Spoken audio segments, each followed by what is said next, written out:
I'm not going to give you a question. You are fake news. दुनिया भर में सहाफती आज़ादियों पर निगाह रखने वाली तंजीम फ्रीडम हाउस की जानिब से फ्रीडम एंड मीडिया 2019 नामी रिपोर्ट में कहा गया है कि दुनिया के अव्वलीन जमहूरी मुल्कों में शुमार होने के बावजूद अमरीका में सहाफती आज़ादियां बतदरीज ज़वाल का शिकार हैं। फ्रीडम हाउस के मुताबिक इस सूरत हाल की वजह सदर ट्रंप का मीडिया मुखालिफ बयानिया है, जिसके बाद सहाफती इदारों पर अवामी भरोसे को ठेस पहुंची है। The only people giving a platform to these hate groups is the media itself and the fake news.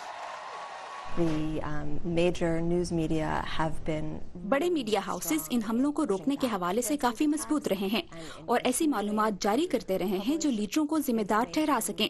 लेकिन डर इस बात का है कि सूरत हाल बदल भी रही है और इस मकाम पर पहुंचना मुश्किल हो जाएगा जहां हम पहले थे। and that it will be difficult to get back to where we were before.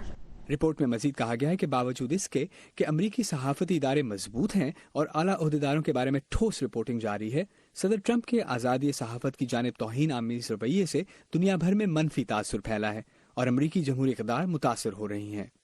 दूसरी जानिब पाकिस्तान के बारे में फ्रीडम हाउस का कहना है कि ऑनलाइन सहाफ़ियों और सहाफती इदारों को नए क़वानीन के नाम पर पाबंदियों का सामना है, जबकि आला हुकूमती ओहदेदार सियासी और दीगर हसास मामलात पर होने वाली रिपोर्टिंग पर असरअंदाज होने की कोशिश करते हैं।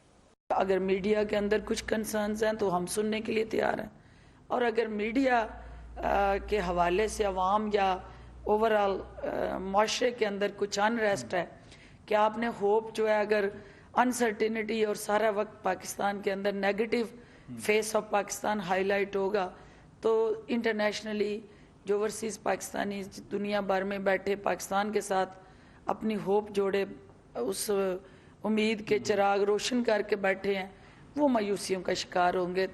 फ्रीडम हाउस का कहना है कि जब अमरीकी हुकाम मीडिया पर तनकीद करते हैं तो पूरी दुनिया में ये पैगाम जाता है कि सहाफती आज़ादियों पर हमले और सहाफ़ियों के खिलाफ पुरतशद्दुद कार्रवाइयाँ जायज़ हैं, जबकि ऐसे तमाम रवैये जमहूरी इक़्तिदार के मुनाफी हैं।